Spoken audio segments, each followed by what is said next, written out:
The farmhouse stood at the edge of the forest, cloaked in creeping ivy and surrounded by a field that had long been forgotten.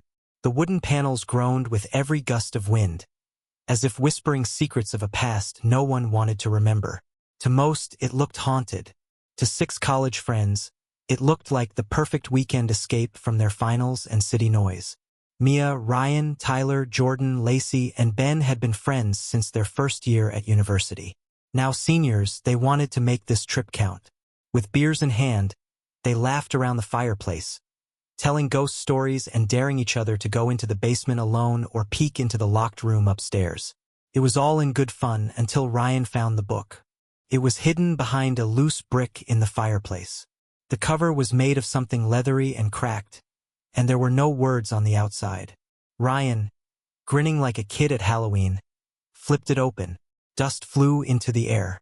Inside, the pages were handwritten in a spidery script that looked both ancient and disturbed.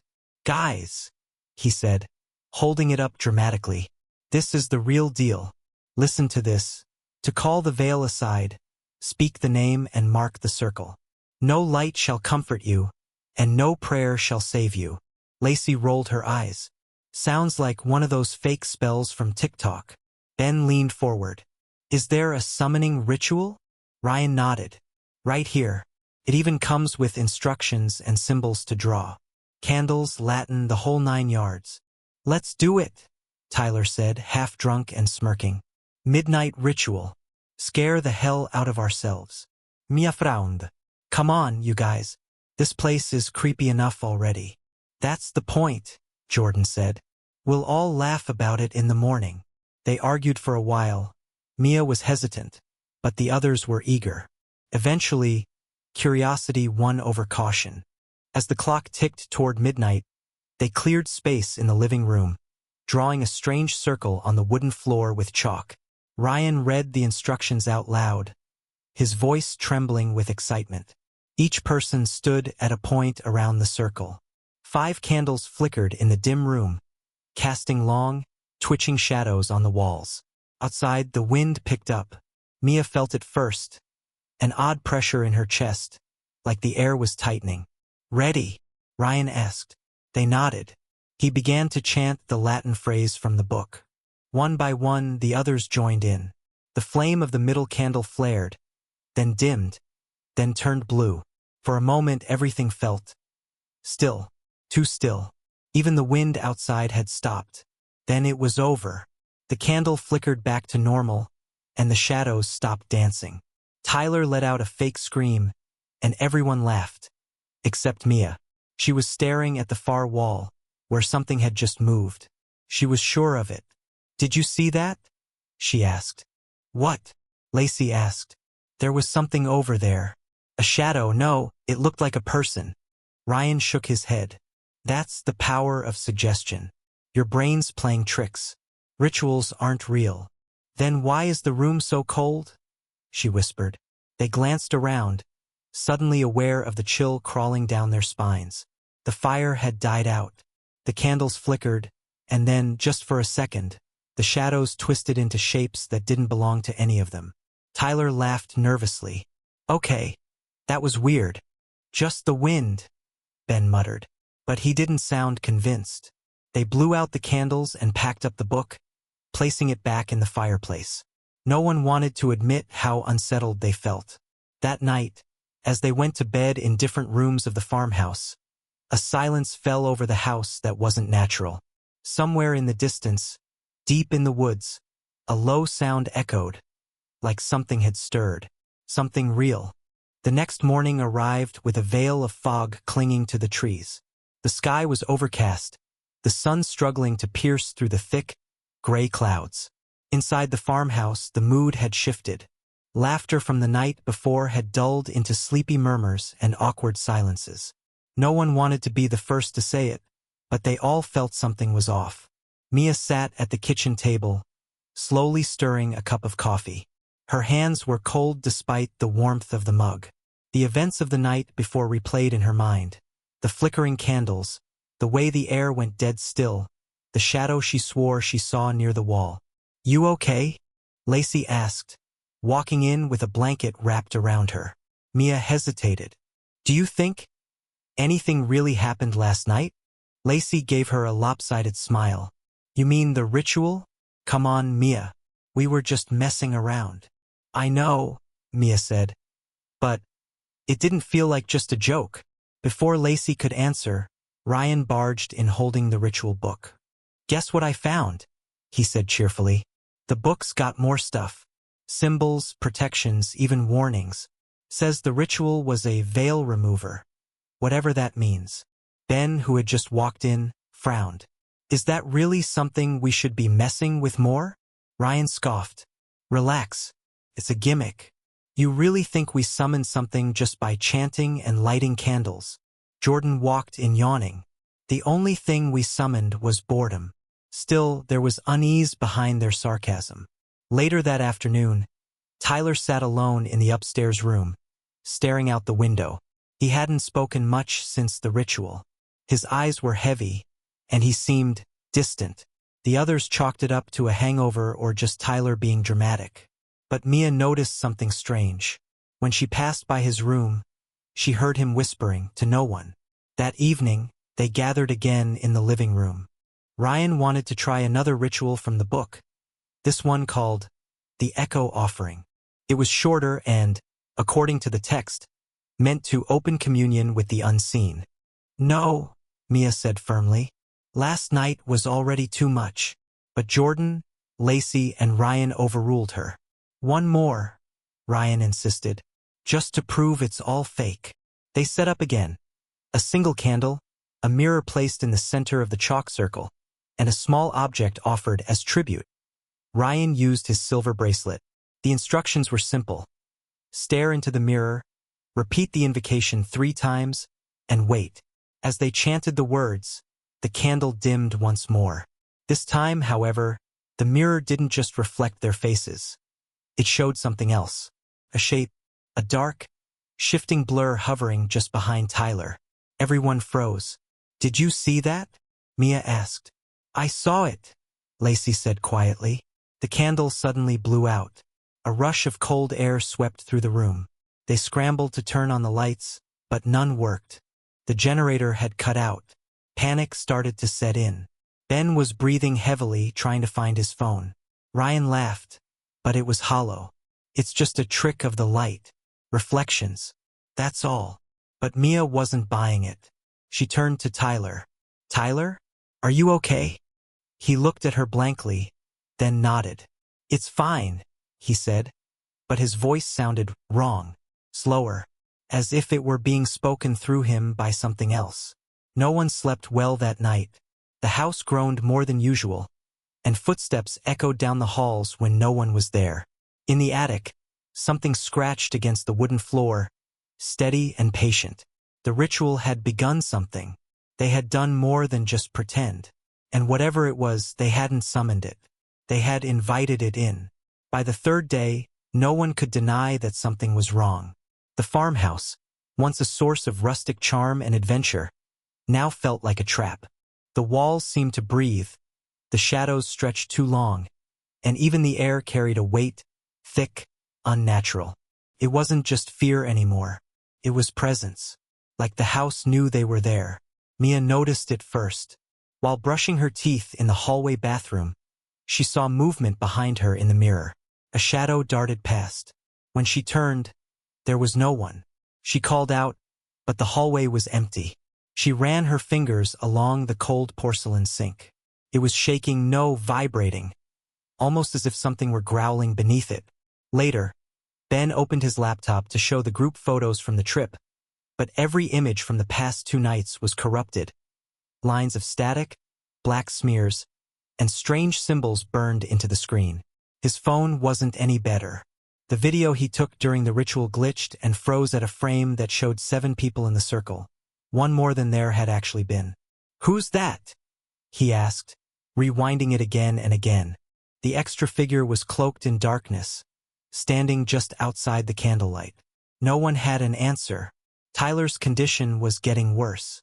He barely ate, barely spoke.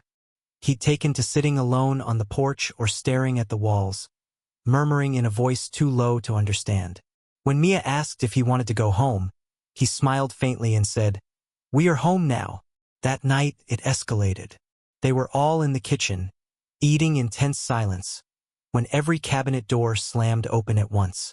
A loud bang shook the house, followed by a high-pitched ringing that filled their ears. The lights flickered violently before going out completely. A candle lit itself in the corner of the room. Just one. Its flame danced, casting a long shadow across the table. And in that shadow, something moved. Jordan grabbed a flashlight and swung it toward the source. But nothing was there. "I'm done," he said, backing away. "This place is cursed." Ryan tried to calm him down.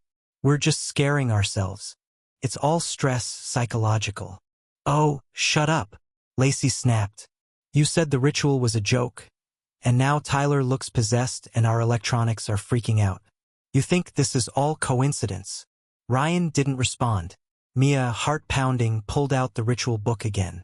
She flipped past the chants and diagrams until she found a page titled Post-Invocation Manifestations. The list read like a checklist. Mirrored sightings, corrupted media, whispers in solitude, involuntary withdrawal, host selection in process. Her hands trembled. "It says something chooses a host. It isolates one of us, feeds on them." They all turned to Tyler.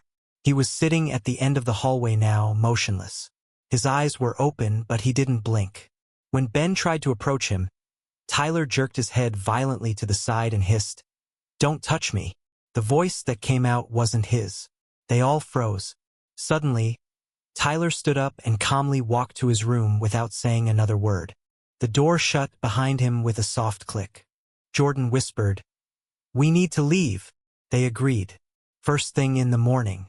But morning never really came. The sky stayed gray, overcast, heavy with something unspoken. When they tried to start the van, it sputtered and died. The GPS gave only static. The phones showed no signal. Even the compass in Ryan's backpack spun wildly. The house had become a maze. Doors led to different rooms than they had the day before. Windows showed things that weren't outside. A funeral procession, a field of empty chairs, someone watching from the trees. And all the while, the book sat in the center of the living room table, open to a new page none of them remembered turning to. The title, "The Host Has Been Found." The farmhouse no longer felt like a place. They were inside something alive. Each corner creaked with sentience. Each wall watched in silence. The floors groaned beneath their feet, not just with age, but with purpose. Something was walking with them, even when they were alone. That night, the mirrors changed. Mia was the first to see it again. She entered the bathroom, exhausted and shaking, hoping to splash cold water on her face.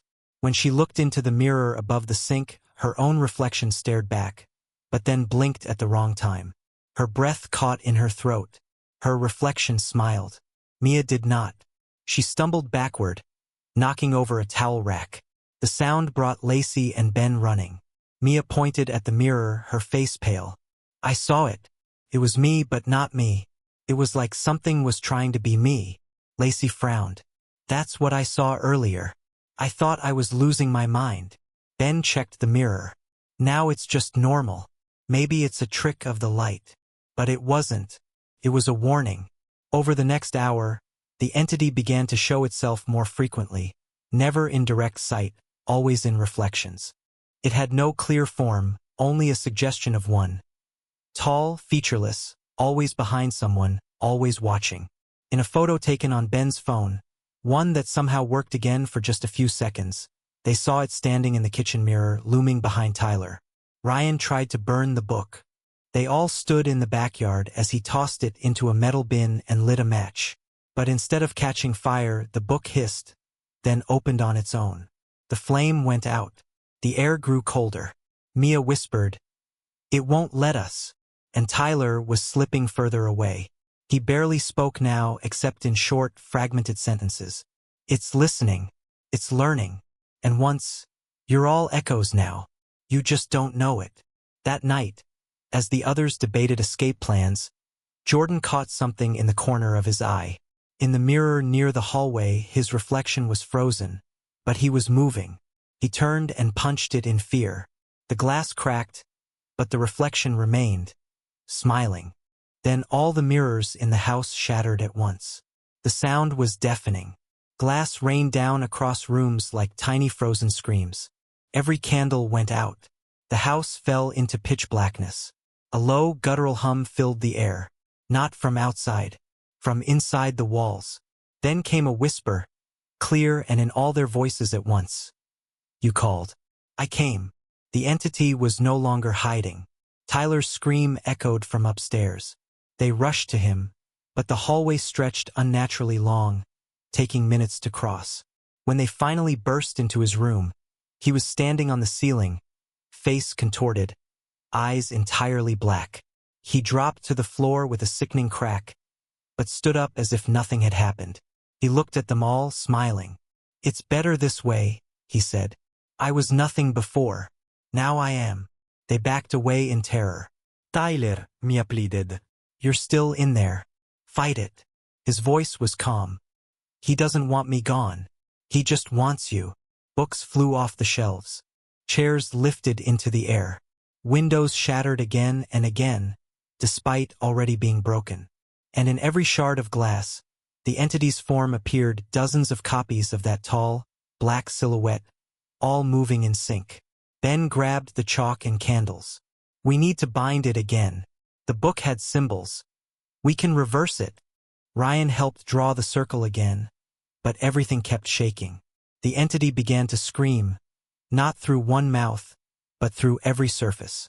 The walls bled a dark, oily liquid. Tyler walked toward them, not running, just moving, inevitable. They finished the circle. Lacey held up the book and began to read the reversal aloud. The entity shrieked. The candlelight flared. Tyler dropped to the ground. And just for a moment, just a breath, the house was still. The silence that followed was worse than the noise. Tyler lay motionless in the chalk circle. The candles flickered, casting weak light onto his pale face. Mia rushed forward, checking his pulse. "He's alive," she whispered, though she wasn't sure for how long. The others stood back, watching, barely breathing. Their hearts were pounding with the same rhythm, unified by the shared terror that none of them would admit out loud. Was it really gone? Lacey glanced at the ritual book still lying open on the floor. Its pages had flipped again, settling on another unknown chapter. The title was written in jagged handwriting, "When the Vessel Breaks." Ben read it aloud in a trembling voice. It says, "If the host is interrupted before full union, the entity will seek new shelter. It cannot be banished, only exchanged." Mia looked up from Tyler's body. "What does that mean?" Ryan stepped back from the circle. "It means we didn't stop it. We just made it leave him." Jordan's voice cracked. "Leave him and go where?" No one answered, because they all knew. Could be any of them now. Suddenly, the temperature dropped again. Their breath turned to mist. The candles extinguished themselves. And from somewhere inside the house, a deep, grating voice whispered, "Find me." Panic broke. Ben sprinted to the front door and tried yanking it open, but it was stuck, sealed shut. Lacey ran to the window. The fog outside was so thick she couldn't see the porch. She pressed her hands to the glass and screamed. There were faces in the fog, dozens of them, staring, smiling, waiting. Mia tried to wake Tyler, shaking him. His eyes fluttered open, but instead of relief, dread filled her stomach. They weren't his eyes anymore. Black irises, veins webbing out from the corners. His mouth moved slowly, unnaturally. "He's still in here," he whispered. "But I am stronger." Mia scrambled away. The others backed against the far wall as Tyler slowly sat up. His movements fluid and unnatural, as though his bones bent in the wrong directions. "I was only using him to arrive," he said in a voice that echoed with others beneath it. "Now I will decide who stays, and who becomes mine." Ryan stepped forward, holding the book. "We'll send you back. We'll trap you." The entity in Tyler smiled. "You had your chance." Then the lights burst. Every bulb in the house exploded in a shower of sparks. The ground trembled. Books flew from shelves, the table overturned. Lacey was thrown across the room by an unseen force and crashed into the wall. Dazed, Mia screamed, "The circle! Get him back in the circle!" Jordan and Ben rushed to surround Tyler, but he moved faster than he should have. With one unnatural leap, he landed behind them, grabbing Jordan and lifting him effortlessly off the ground. "I see your guilt," the entity hissed into Jordan's ear. "You lied. You ran. You let them die." Jordan screamed as his skin turned pale, veins bulging. He collapsed as the entity threw him down, unconscious. But the distraction gave Mia a chance. She snatched the ritual book and flipped to the binding spell again. "Hold him, just for a second," she cried. Ryan charged Tyler from behind, tackling him back into the chalk circle. Ben relit a candle with a lighter, shielding the flame with his hand. Mia began the chant. The symbols glowed faintly. Tyler thrashed violently, his mouth opening wide in a silent, otherworldly scream. His eyes flickered between black and brown, black and brown. Mia's voice grew louder. The book shook in her hands. The house groaned in agony. Suddenly, Tyler went still. The flame steadied. His chest rose and fell with slow, human breaths. His eyes were brown again. Normal. "Mia?" he whispered weakly. She dropped to her knees beside him. "Is it you?" He nodded. "I think it's gone." But no one moved. Not yet. Because in the quiet, in the shadows beyond the light, something still watched. The entity had left Tyler. But had it really left the house? Or had it simply chosen another vessel? Tyler slept for hours, a shallow, haunted sleep. The others sat in the living room, close to the dying fire, too shaken to speak at first. The entity might have left him, but no one was certain. The fear hadn't gone away. It had simply changed shape. The silence broke when Jordan finally stirred from his corner. He looked pale but alert. "We need to get out. Now. No more rituals. No more waiting. We drive, we walk. I don't care. We just leave this place." "I agree," Ben said. "We can't stay another night. Whatever that thing is, it wants to divide us, break us down. And it's working." Ryan, unusually quiet, nodded. "The book isn't the key anymore. It's a trap. The house is reacting to us using it, feeding off it." Mia glanced toward the hallway, where shadows pulsed like breath. "Then let's pack and leave. Before sunset." But escaping was easier said than done. Their first attempt was simple. Start the van and drive away.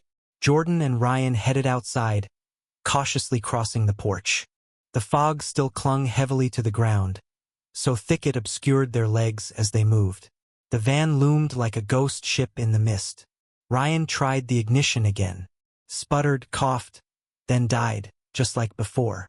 Jordan slammed his hand against the dashboard. "Come on! Come on!" Then they heard it. Footsteps. Not theirs. Not from the woods. From underneath the van. Ryan jumped back. "Did you hear?" But before he could finish, something scraped against the undercarriage. A long, dragging sound, like fingernails across metal. Then silence. Jordan peered underneath. There was no one there. Suddenly, all 4 tires popped simultaneously with a deafening bang, throwing Jordan and Ryan to the ground. The windshield cracked from the inside, a spiderweb of glass blossoming without impact. They ran back to the house. "It won't let us go," Ryan gasped as they slammed the door shut behind them. "It knows we're trying to leave." Ben stood at the window, eyes wide. "Guys, the woods. Look." Through the fog, the trees had shifted. Literally moved. What had once been a dirt path now twisted like a spiral, curling back toward the farmhouse. The landscape wasn't just hostile, it was changing, rearranging. "It's like a maze," Lacey said quietly. "We're rats. It's playing with us." Still, they didn't give up. Their second attempt involved the back trail through the woods on foot. Armed with flashlights, knives, and salt, from a page in the book about warding symbols, they set out just before dark. Mia led the group, gripping the flashlight tightly as the beam cut through the thickening fog. At first, the trail was clear. The air was unnaturally quiet. No insects, no birds, only the sound of their own feet and quick breaths. Then, ahead of them, they saw something standing in the path. Tyler stopped cold. No, it was a figure. Tall, faceless, still. Turn around, Mia said immediately. They did, but behind them the same figure stood, blocking their retreat. Ben raised the salt, spreading a line across the dirt. Get in the circle. Quick! They crouched inside the makeshift boundary, flashlights flickering. The figures didn't move, but they multiplied 2, then 4, then 8, emerging from the trees like shadows coming alive. But none crossed the salt. They stood just outside it, watching, waiting. Lacey clutched Mia's hand. What do they want? Tyler looked up. Us. One of us. It hasn't finished. An hour passed. The figures stood still. Eventually, they backed away slowly, step by step, and disappeared into the fog. The group ran. They made it back to the house just before midnight, exhausted, dirty, and terrified. Ben slammed the door and locked it behind them. We're not getting out. Not until we figure out how. Mia turned to the book one last time. It said the entity can only be exchanged, not banished. Then we trade something, Jordan said. A new host. No, Mia replied, flipping through the last few pages. There's another way, a ritual of severance. Dangerous. Forbidden. Ryan's eyes narrowed. Define dangerous. Mia looked up, her face pale. It demands a blood sacrifice. They fell silent. There was no escape, not unless they gave the house what it wanted. The farmhouse was still again. But this time it felt like anticipation, not peace. The air hung thick with dread. The book lay open on the floor, its ancient, brittle pages spread out like a final warning. The group gathered around the fireplace, the only place that still felt remotely safe. Mia read aloud from the severance ritual page, her voice trembling. To sever the entity's bond with this realm, blood must pay what blood awakened. The willing must step into the circle and offer part of themselves to seal the breach. Jordan frowned. What does that mean? Like a cut? A drop of blood? Mia shook her head slowly. No, it says part of themselves. That doesn't sound symbolic. It sounds literal. I'll do it. Mia turned quickly. No, you're not even fully recovered. I'm the reason this started, he said, eyes dull. I read the incantation. I invited it. It used me. It's only right that I end it. No, Lacey said sharply. You were a victim. It's not your fault. But if I don't, it'll keep going. It won't stop. You saw the woods, the mirrors, it's everywhere now. I feel it in my head still, like it's waiting for me to say yes again. Ryan looked between them. What if it's a trick? What if it wants us to sacrifice him? What if that completes the bond instead of breaking it? Mia frowned. Then we need to modify the ritual. Ben raised an eyebrow. Modify? Are you serious? You want to freestyle a blood rite? She held up the book. It says the entity can only be bound by truth. We give it truth. Tyler offers not death, but guilt. He speaks it, bleeds it, owns it. And we witness. That's the price. Tyler slowly stood up, wobbling slightly. I can do that. They drew the circle again. Salt, candles, blood pricked from each of their palms. Tyler stepped inside and knelt. Mia stood at the edge, book in hand, guiding him. He closed his eyes. I didn't believe in anything. Not spirits. Not curses.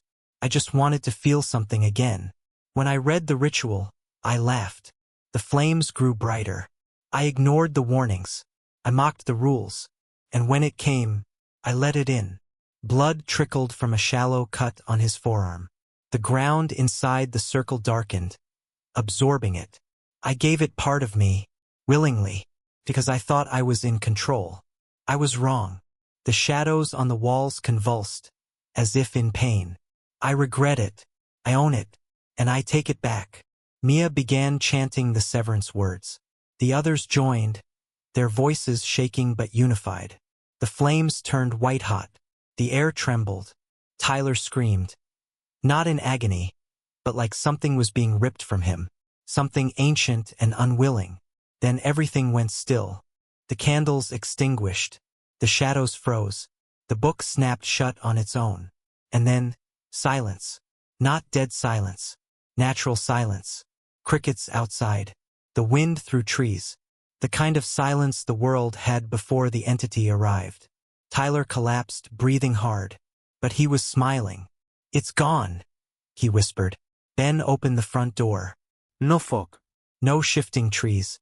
Just night, stars, and the distant hum of life. They had paid the price. But the house would never forget. The sun rose over the hills like a miracle. The group emerged from the farmhouse for the first time in what felt like a lifetime. The world outside was alive again. Birds calling, leaves rustling, color returning to the sky. The nightmare, it seemed, had ended. No fog. No entity. Just morning. They didn't speak much as they gathered their things. No one wanted to go back inside, not even for forgotten bags or personal items. The house was still there, unchanged on the surface. But they all knew what it had become, what it had been. Ben managed to get the van running after replacing the tires with spares they'd found in the barn. No one cheered.